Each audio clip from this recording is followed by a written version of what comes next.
வணக்கம். இது எஃப்ஐஆர். நாட்டின் பல்வேறு இடங்களில் நிகழ்ந்த குற்றங்கள் மற்றும் அதன் பின்னணி பற்றிய தொகுப்புகளை இப்போது பார்க்கலாம். பிரபல பெண் யூடியூபரின் 19 நிமிட போலி ஆபாச வீடியோ சமூக வலைதளங்களில் வைரலாகி உள்ளது. பிரபலங்களை விடாமல் துரத்தும் டீப் ஃபேக் வீடியோக்களுக்கு கடிவாளம்.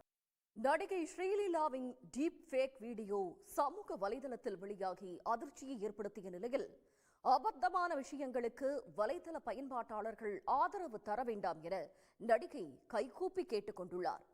சினிமா துறையில் உள்ள ஒவ்வொரு பெண்ணும் ஒருவருக்கு மகள், பேத்தி, தங்கை, தோழி என்பதை புரிந்து கொள்ள வேண்டும் என்றும் கூறியிருக்கிறார்.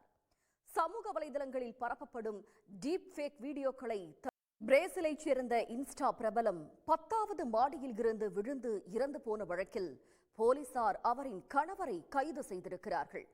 தற்கொலை நாடகம் ஆடியவர் சிசிடிவியால் சிக்கியது.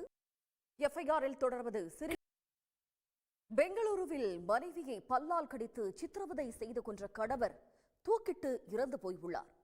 நெஞ்சை உறைய வைக்கும் கொடூர கொலைக்கு காரணம் என்ன? நடிகை ரகுல் பிரீத் சிங் பிளாஸ்டிக் சர்ஜரி செய்து கொண்டதாக 2 புகைப்படங்களை காட்டி மருத்துவர் ஒருவர் வீடியோ வெளியிட்ட நிலையில் அவருக்கு நடிகை காட்டமாக பதிலளித்துள்ளார். மோசடி மருத்துவர் என கூறி நடிகை வெளியிட்ட எச்சரிக்கை பதிவு சொல்வதை மலேசியாவில் இருந்து சென்னைக்கு கடந்த விமானத்தில் கடத்தி கொண்டு வரப்பட்ட 4 கோடி ரூபாய் மதிப்பிருக்கும் தங்க டம்பிள்ஸ் பறிமுதல் செய்யப்பட்டுள்ளது. 2.25 கிலோ சுத்த தங்கத்தை டம்பிள்ஸுக்குள் மறைத்து கடத்தியதை அதிகாரிகள் கண்டுபிடித்தது. எஃப்ஐஆரில் தொடர்ந்து திருச்செந்தூர் கோவிலில் வேலை வாங்கி தருவதாக கூறி 80 லட்சம் ரூபாய் மோசடியில் ஈடுபட்டவரை போலீசார் தேடி வருகின்றனர். போலி பணியாணை மற்றும் அடையாள அட்டை தயார் செய்து கொடுத்து பணத்தை பறித்தவர் சிட்னி அருகே செயல்படும் பிரபல பட்டு சென்டரின் பெயரில் போலி இணையதளம் உருவாக்கி 1000 ரூபாய் பட்டுப்புடவையை 299 ரூபாய்க்கு தருவதாக ஒரு கும்பல் கைவரிசை காட்டியுள்ளது. ஆரணியில் செயல்படும் நிறுவனம் பெயரில் வட மாநிலத்தில் இருந்து கைவரிசை காட்டியதுடன் எஃப்ஐஆர் நிறைவு பெறுகிறது. நன்றி, வணக்கம்.